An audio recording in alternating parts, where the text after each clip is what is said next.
Uh, had some extra time, so I figured that I would make a little walkthrough video of our newest track, the Chant.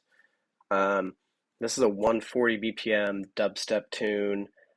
We've been playing it in our sets for about 2 years now. Um, I guess like before we get into it, this is one that I mostly made about 80% of it before Hawken put some finishing touches on. Then I did the mix down, and it was mastered by Quaxon, Jackson Wells. Um, Artwork by Chris Austin, aka Yama.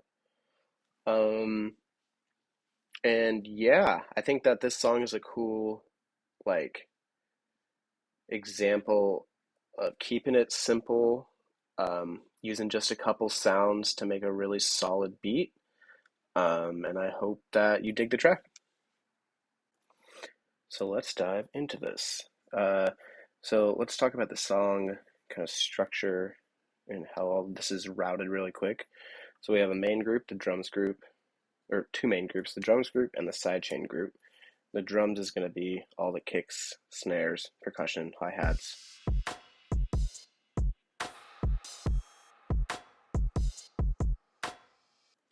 And then we got the sidechain group, which is going to be everything else.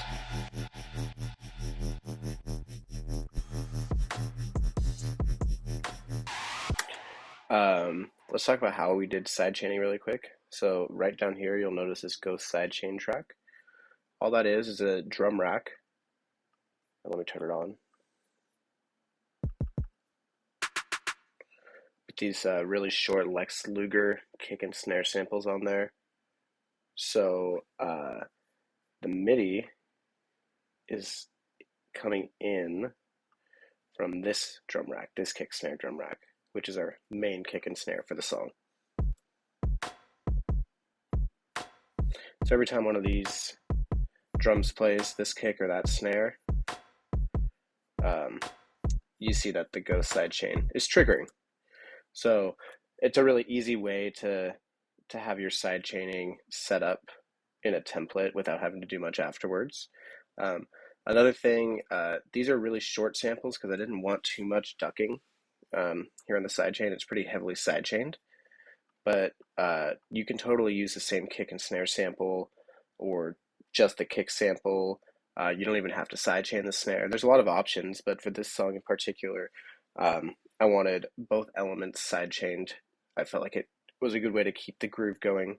And then just like if you're unfamiliar with what sidechain compression is, that's basically allowing one element to make another element duck out when it plays. So I have this whole group called sidechain with all my synths, vocals, effects, and anytime the kick or snare hits, you can kind of see that here.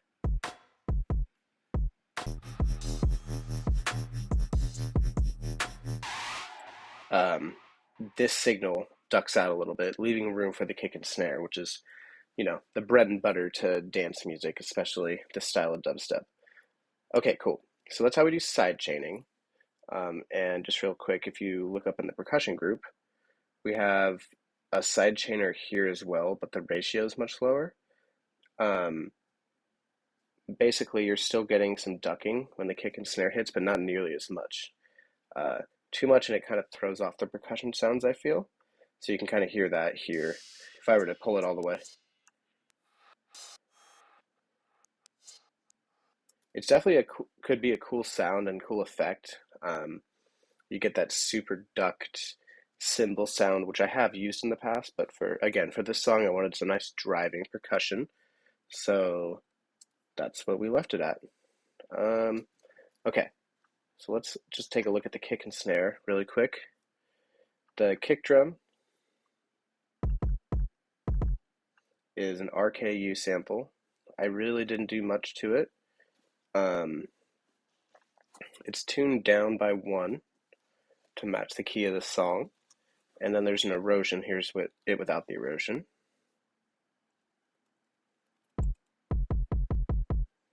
And with it. So I'm not sure if you can hear that without headphones, but basically this is adding a little bit of high frequency and noise to the top end of that kick, which it'll definitely make it kind of a little clearer on phone speakers and give a little bit more of a higher frequency edge. Kind of makes it pop out a little bit more, especially when you have just such a thumpy sample like this one. This is definitely a trick I learned from an EPROM stream, so shout out EPROM. Okay, so that's the kick drum. And then the snare drum, I'm going to turn off this second one so you can hear this one.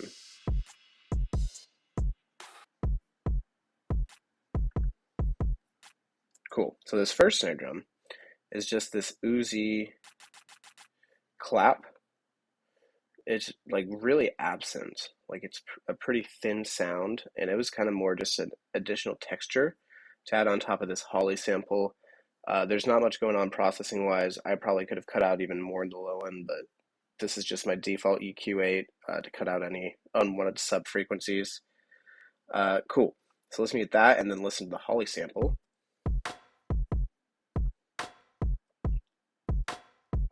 So cool. I was just kind of preparing, showing some of this stuff off, and so I'll show you what's going on here. There's really not much. You'll see that there's this audio effect rack, which I'll show you in a second, and a drum bus. So this drum bus, this is a really cool trick that I think I learned from a Bunting video. If you haven't checked out his videos, he's a really good teacher and has taught me some cool tricks. But basically, here's this snare drum without the drum bus. Nice sample. It's a little bit more airy, right? So what we're going to do with this drum bus is there's a couple knobs to use.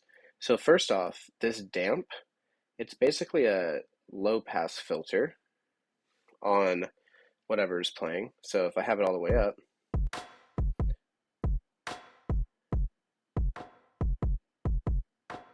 so as you see as I turn it down, the high frequencies are kind of getting dampened. This is a cool little tool. I've definitely used it on some snare drums. For this sound in particular, I felt like it didn't need any dampening. But that's what that does. The next thing for this sound is the transient knob. This is a really cool way to get some like transient enhancement on your kicks and snares. So on this song, we did it on minus 54. So I'll just kind of show you what it sounds like as I turn it.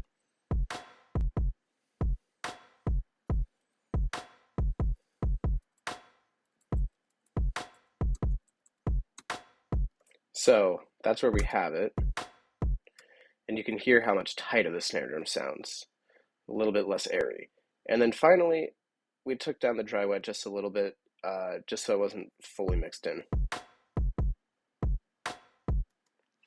And yeah, that's how you get a nice tight snare drum, really with like you can use this on a lot of different samples and get results that you wouldn't totally expect. I'm a big fan of using this on like acoustic snares, wood blocks, metallic samples, like kind of random percussion things. It's a really good tool to make really any kind of percussive sample into like a nice punchy snare drum. So yeah, that's the drum bus trick. And then this audio effect rack, if I turn on automation,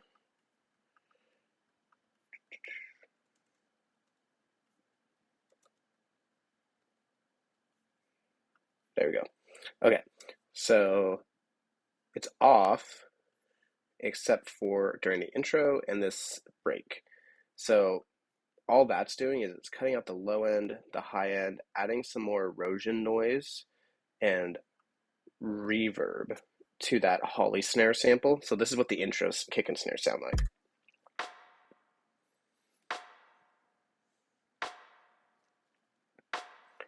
So yeah, long story short, that is the same Holly sample as we have here.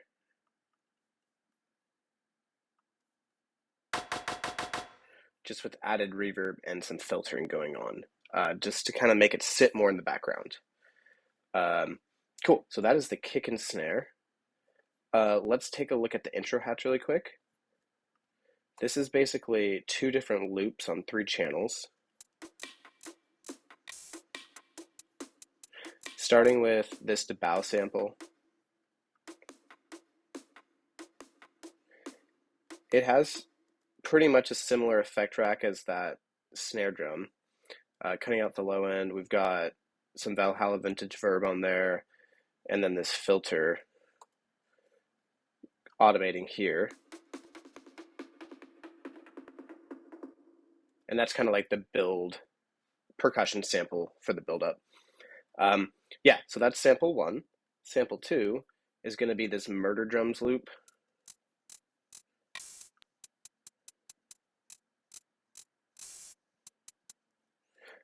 This one, basically some of them are stretched by double, so this is at 280 BPM. If you look there, it's warped and doubled, and some of them are just default at 140. And what I mean by that is, if I were to take this sample and just copy it and unwarp it, this is like the original sample.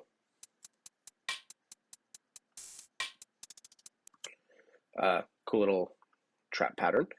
And then for most of it, it's doubled. So what I mean by that is if you warp it and then just click that ×2, it doubles the tempo and makes it twice as long, stretches it out. So you're left with that kind of cool textury, grainy sound, and then some of the original tempo as well, and you're left with this kind of cool texture hi-hat pattern.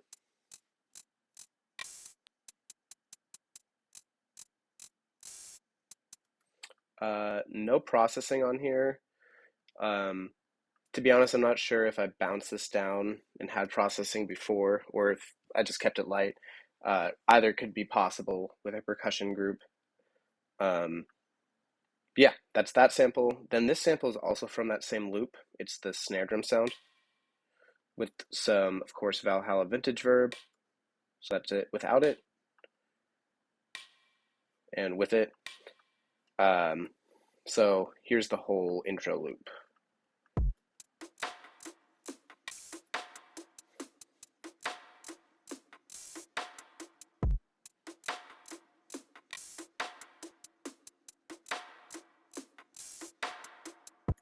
Now, I do want to add that it sounds pretty chaotic without the instruments, but if we do add everything back in,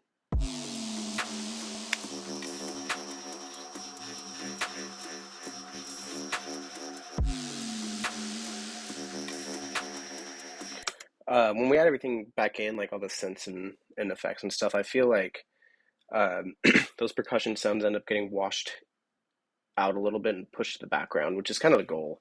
They're mainly meant to be textures and kind of add this noise floor for the build up and build tension and whatnot. Okay, so let's turn off the sidechain one more time and dive into the drop drums. So we already went over the kick and snare. We already went over the intro hats. So let's just kind of go over the couple percussion elements we got going here. That's extra. Don't need it. So this is just a crash cymbal. No processing. From a Super Mario pack.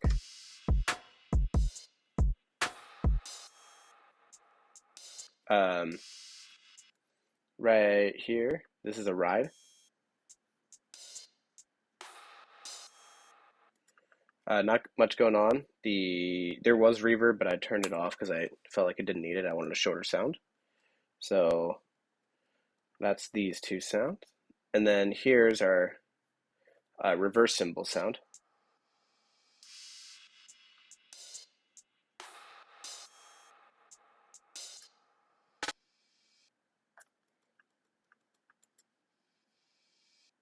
It's very subtle, but it adds some nice kind of movement and tension and texture with the drums.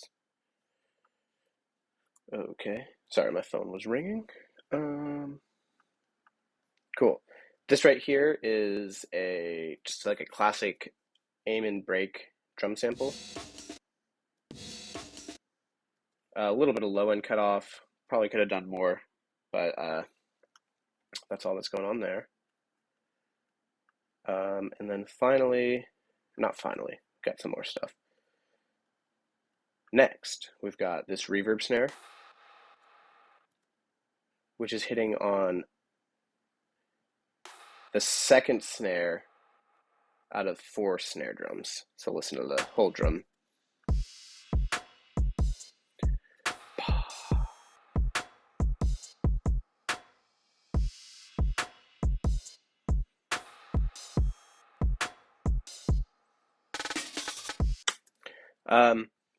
Let's see. Processing wise, not too much going on. It's Redux is on there to add some bit reduction, kind of extra texture and noise. Saturator for some harmonics and kind of push the sound a little bit, cutting out some low end. There was already reverb on the sample itself, so I didn't add any extra because I felt like the tail was long enough. But I really like the way that this sample, like the tail, kind of dissolves while the groove keeps going.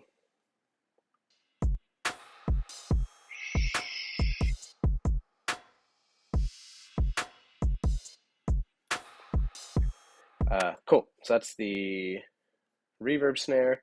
We've got these Uzi hi-hats, which I think that's just a one-shot sound. And that's going to be mixed with these open hats.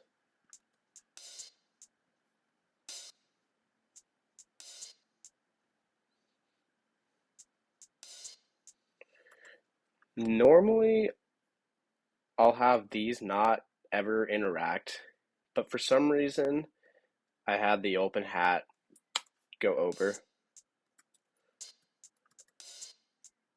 which is a very rare and weird thing for me to do just because I normally like to have these kind of in a choking group. Basically, if one of these is playing, the other isn't. But I felt like it worked here with the closed and open hat. No processing on the closed hat. The open hat has some Redux, an EQ, and some Valhalla vintage verb. Finally, we have one more drum break, which is just another acoustic break from my huge library. Those kind of chopped and spliced. Here's without any of the effects. Nice clean sample. I added some EQ to cut out low, saturator, overdrive for some extra distortion, and of course, our favorite Valhalla vintage verb. Cool. I like the way that drum break ended up. Cool. So one last time on just the drums.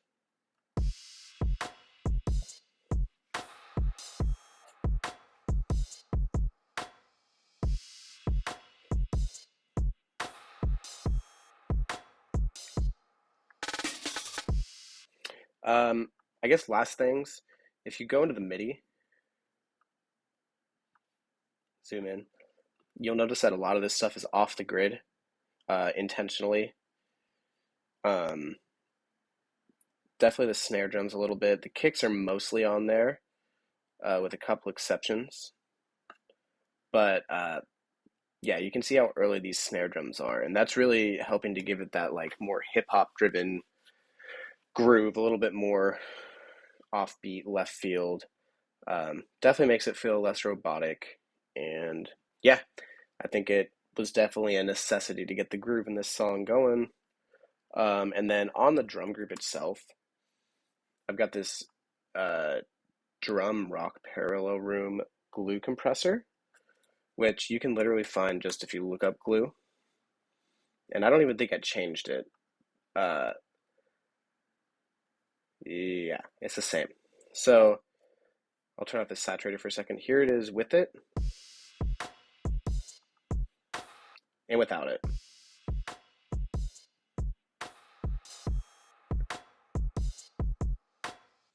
You can hear that there's just like a nice volume increase. You can hear that there's more color. And basically, if you haven't like done any research on the concept of parallel compression or New York style compression, The idea is essentially this. So instead of, if I were to like take off this compressor and then keep it on this one, turn the dry wet all the way up, and mix these two signals together,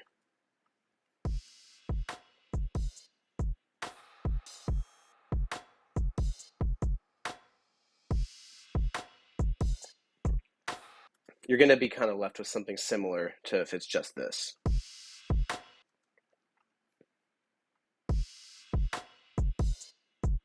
See?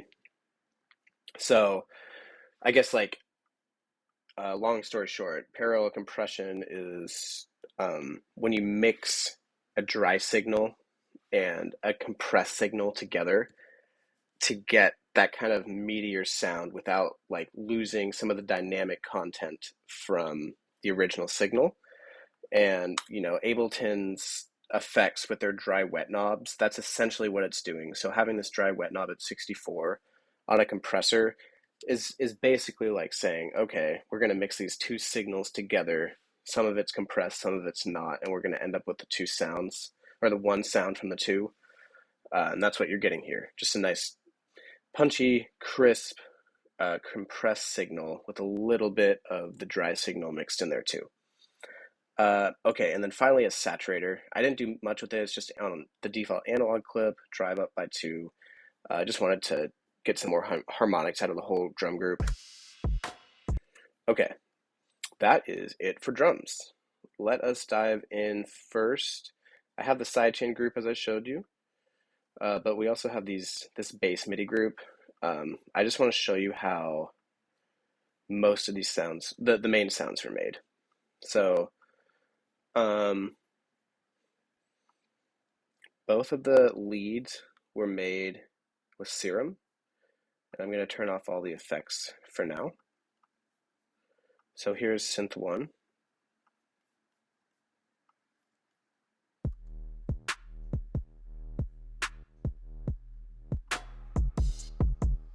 Oops.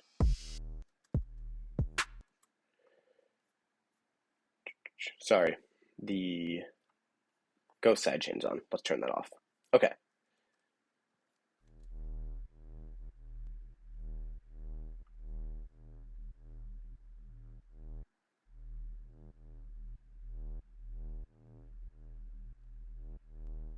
So that is the sound, just the Serum patch.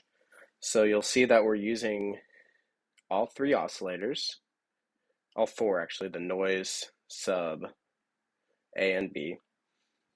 Effects, we're not using these 2, but we are using the distortion with the pre-filter and the flanger ever so slightly.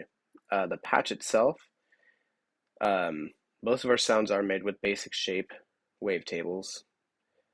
And this right here, we've got, I think that's a triangle wave mixed with this acid waveform. And the level on this one is off. So it's just sending an FM signal, which you can set up by clicking on this if you're unfamiliar, doing FM from B and turning the level off. And then that way, this is just modulating this wavetable. You can get some really cool sounds, a lot of, classic dubstep and drum and bass and, bass music in general. Like a lot of those sounds are made with FM synthesis, so definitely look that up if you're unfamiliar. So yeah, minus an octave. It's unisoned at 2, detuned here, just at the default. This is just an acid wavetable from analog right there. Wavetable is being modulated, so it's moving a little bit by this LFO. It is not on unison. So overall, this is a pretty simple wavetable there. We've got the sub on direct out.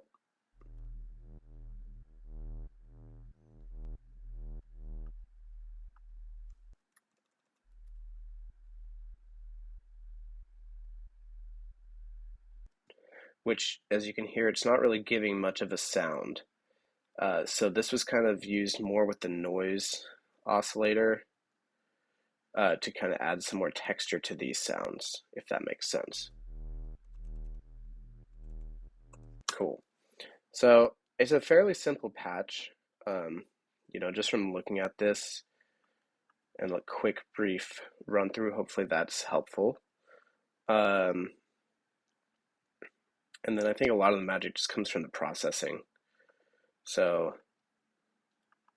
this effect group is split up into 3.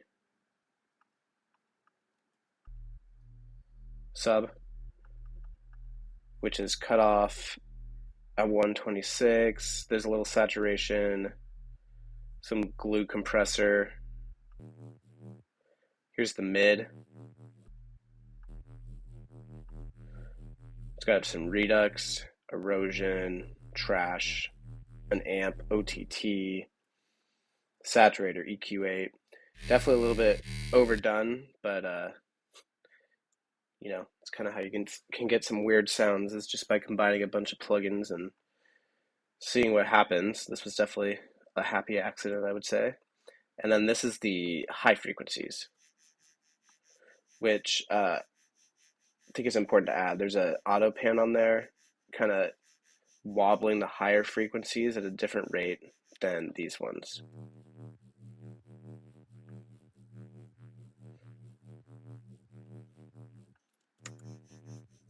So they're slightly off.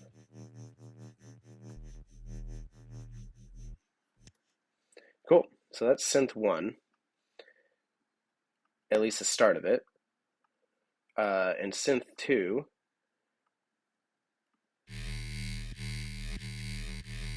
I guess really quick. So at the end of this chain, I didn't turn this stuff back on. So there's an auto pan controlling the whole thing to get some of the wobbliness. A saturator, a glue compressor, some reverb, and an auto filter. So that's that sound complete.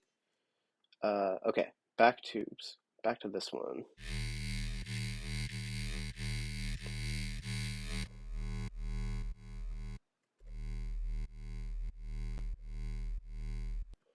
So this one's set up pretty much the same way.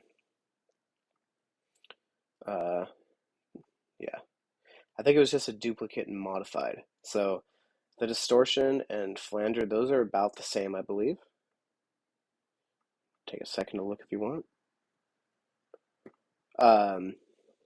We got a sine wave instead of a triangle on this one. We got a square wave here instead of the acid synth. But the level's still down, and it's still doing FM to B modulation.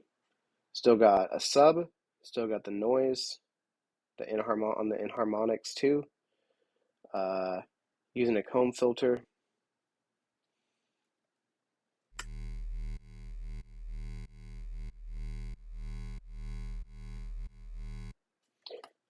Again, pretty simple sound, I feel. Like there's not too much going on. I think a lot of the magic comes from the processing, which, again, this one's split up into 3.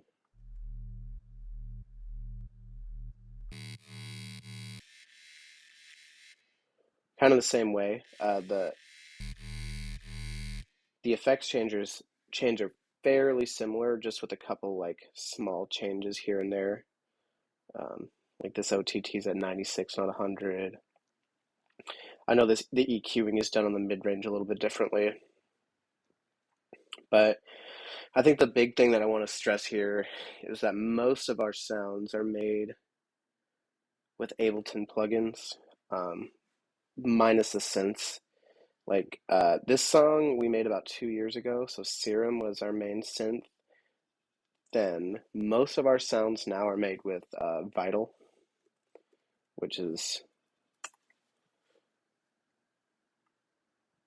a really powerful free synth. There is a paid version that comes with presets, but we typically use Vital just for bass sounds, and we like to start those from scratch. So yeah, it's free. It is a little bit of a CPU hoarder, so it does require at least a fairly recent machine, but yeah, highly recommend it.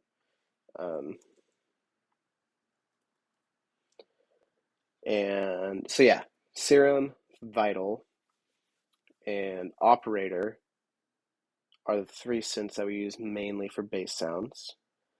We actually recently got Pigments, and we're still learning it, but I really like that synth. I think it's super cool. Okay, I think that's it for the main leads. Just as far as some other stuff goes, like in the intro, there's this sound. And that is just a sound I made an operator with a couple. It starts with a sine 8 wave, a sine wave, and some noise with a bunch of effects.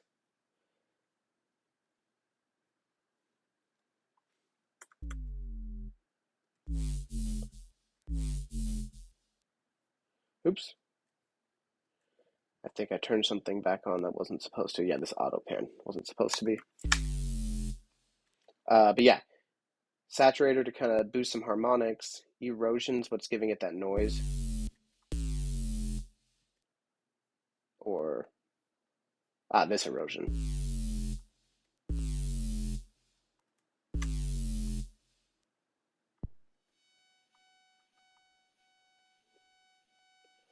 Got some delay. Amp. The amp is, yeah. So between the amp and these erosions, that's kind of what's giving it that noise sound on top. And then the OTTs, of course, are compressing the hell out of it. That's what's giving a lot of that edge. So yeah, pretty dang simple sound. You know, take a look. I'll just kind of screw this again or scroll through this again.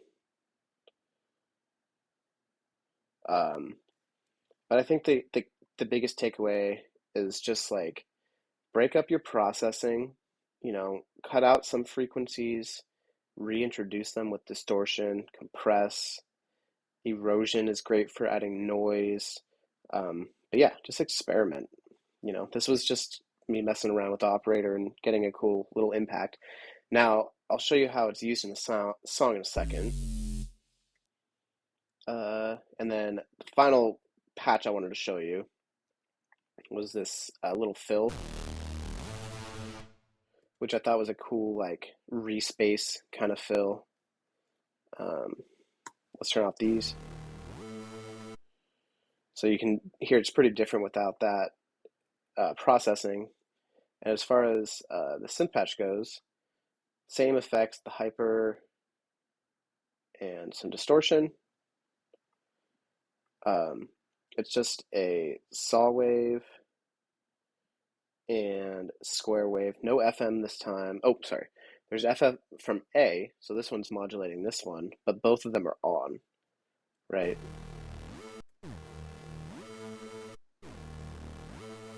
So you can hear both the synths plus what this synth is doing to this synth, so kind of both combined. The sub is an octave up this time with a square wave, so that's actually that's an example of using this sub oscillator as just another harmonic, like higher pitched octave, combined with the main oscillator. So I think that's pretty cool. And then we have that same, or this is a different one, but the inharmonic series from the noise on top of that. Yeah, it's only used a couple times as a fill, but I thought it was a cool sound. And then I'll just kind of add all these back in. So a lot of the meat's coming from trash too, with the harmonic control drive setting. Some EQ to get some more high end. OTT. Saturator. Now it's just pretty much a wall of noise at this point, and then the reverb kind of finishes it off.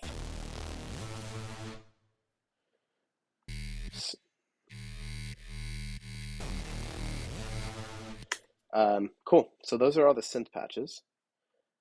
Let's kind of take a look at how they're used in the song. So let's turn off this group and just turn on the sidechain group, and I'll show you how everything's organized. So for the intro,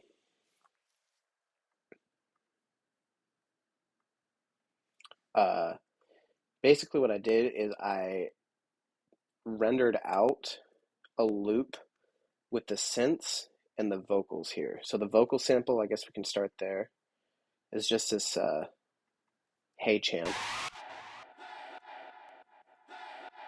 from a TS Mammoth pack without echo. It's a very simple sample. Didn't even process it much, just added some echo to it.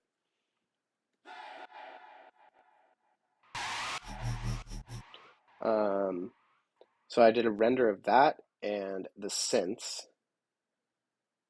and was left with this.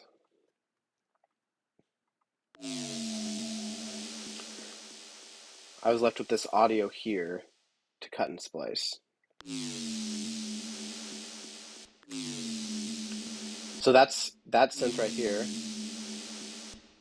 is that operator synth I showed you earlier with extra processing. So we have more reverb, some more saturator, some OTT at the beginning. And then these are some grainy sounds that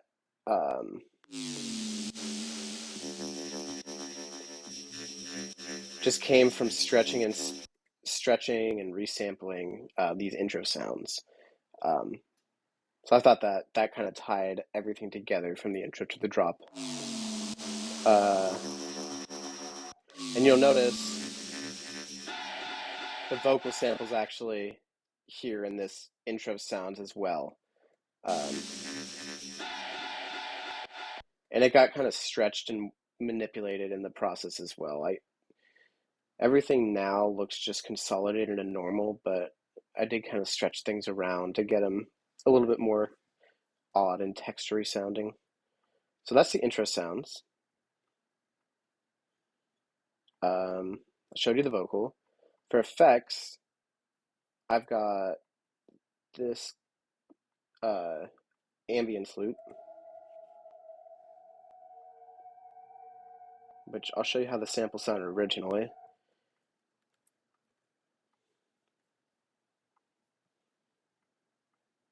So I believe it's pitched down. Yeah, so I'm going to unwarp it, unpitch it.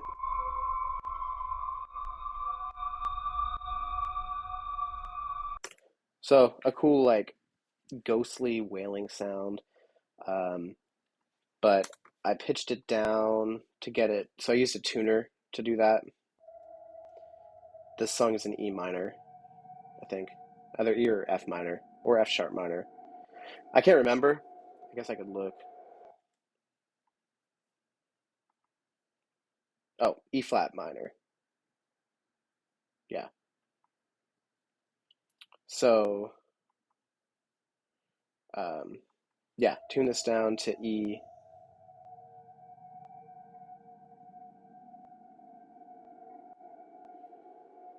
And it's kind of moving between E and F sharp. And then cut out the low end, saturator. There's an auto filter automating it throughout the intro, kind of cutting and reintroducing high end. And of course, our favorite filter or plugin, Valhalla Vintage Verb, which is on pretty much every track and every song. Okay, and then just a white noise sweep. Low end cut out, volume turned down, and that's it for effects. And then at the actual drop, there's kind of like a white noise up sound, like an uplift.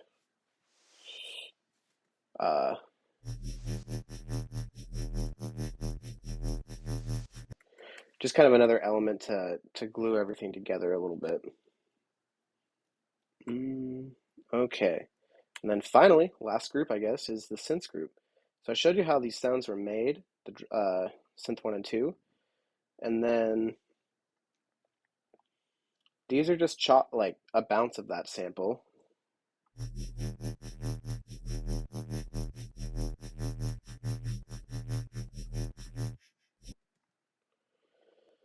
And for the most part, it's kept intact. A couple parts chopped up a little bit.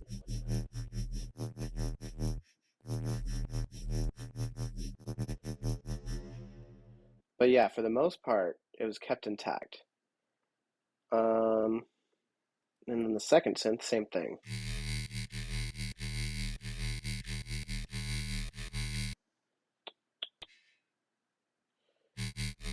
So that's a synth tail right there. It's going to play at the same time as a snare drum. Or as that, I think. Yeah. So there's a snare drum that plays there with it. I like synth tails. That kind of just like adds extra texture. And like if you've never really messed with them, like and bounce your synths down, like you can go to the tails and just use those and like make really cool sounds from them. So here's a reverse of that sample. You know, that's one example. Or you can double it, pitch it down.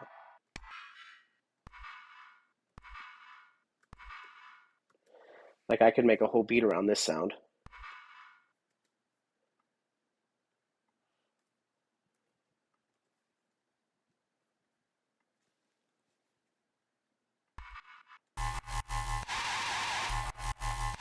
Yeah. Anyway, sorry, I get distracted easily. Okay. So that is synth 2. And then last but not least, just a couple of the other like, you know, random sounds here. Here's that operator synth.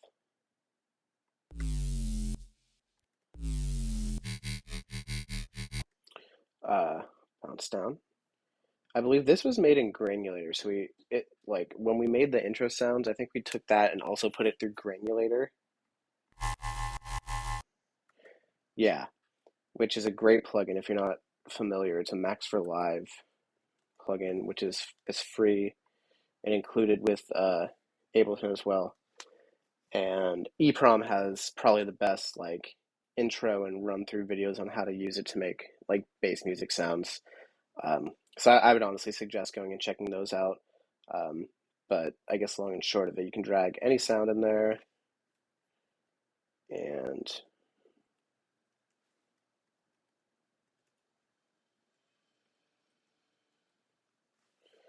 basically move.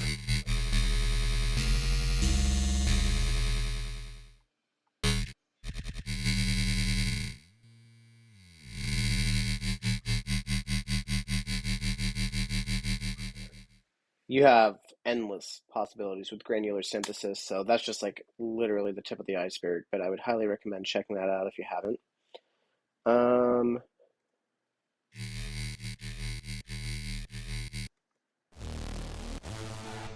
I already showed you how this sound was made. And then I guess last but not least, we've got these little synth fills from this Rave Generator plugin, which is a really cool plugin. I'm just gonna show you on a new track.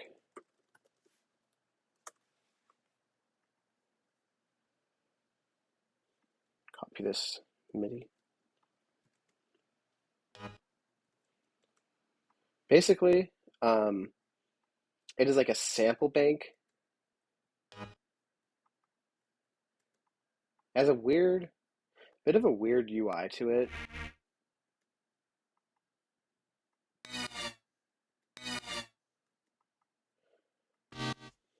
But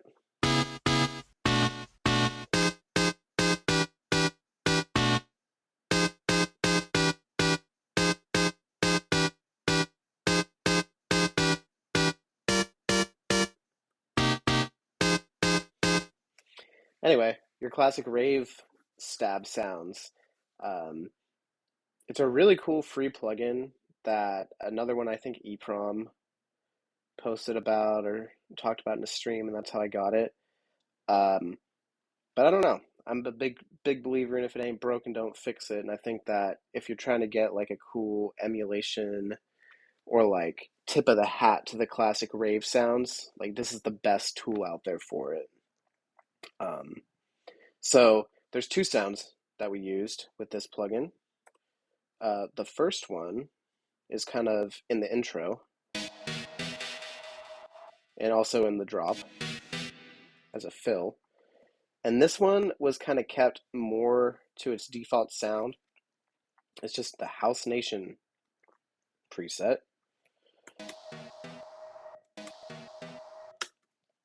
Classic rave sound. And then all these plugins, so oh, one thing to notice that this plugin's kind of weird and doesn't tune all the samples. There's a tune knob, but I would always suggest using a tuner in this notes preset to double check the notes before using it in your song. But yeah, there's an amp, erosion, saturator, redux, Valhalla, glue compressor, delay, all the stuff we use on most of our tracks. And yeah, kind of left with this really cool, like, vintage rave stab sound for Phil. And just like in context.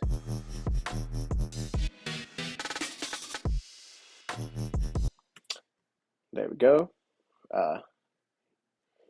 And then there's this other one, which this one was kind of like, you know, the beauty of being in a duo is the different things that we bring to the table. So this is, I know Hawken made this sound, and he kind of messed with it a little bit more. So if we turn all these off,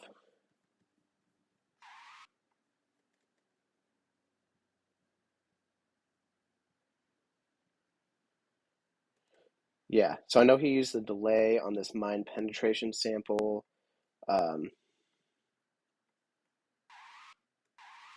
Get that kind of skirt sound. And let's just turn all this stuff back on.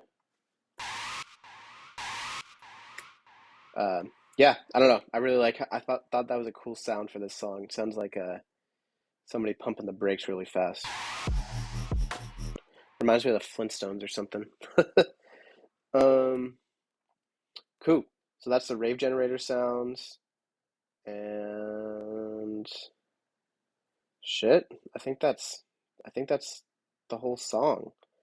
Um, and then I guess last thing, if you want to listen to some of the second drop.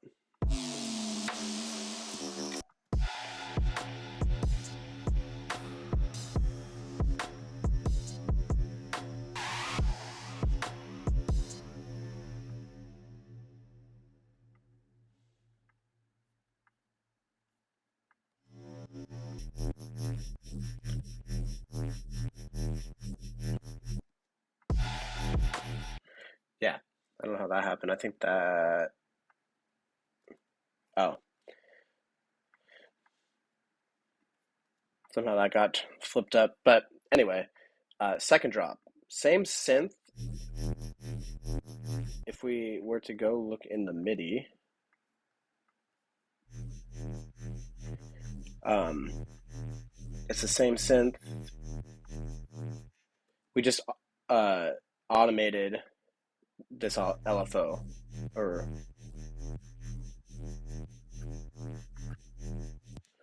it was a mixture of modulating the synth LFO.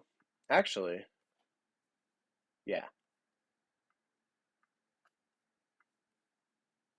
there is nothing modulated on the Serum synth. My bad.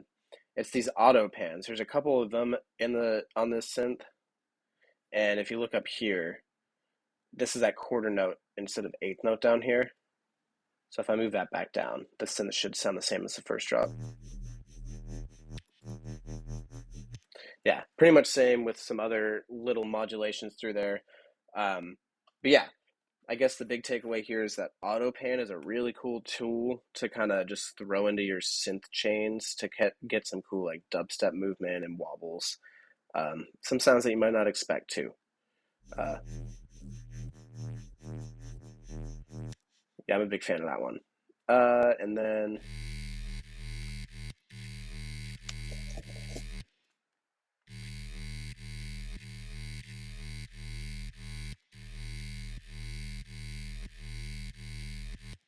yeah, just some subtle difference. The MIDI's all the same, but I know that the AutoPan it's a little, or it's the same there.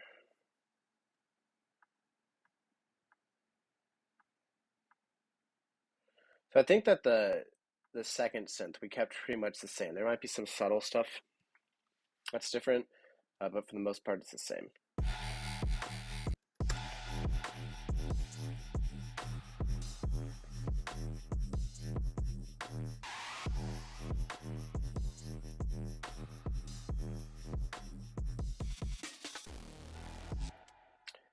Um, yeah, I think that's it.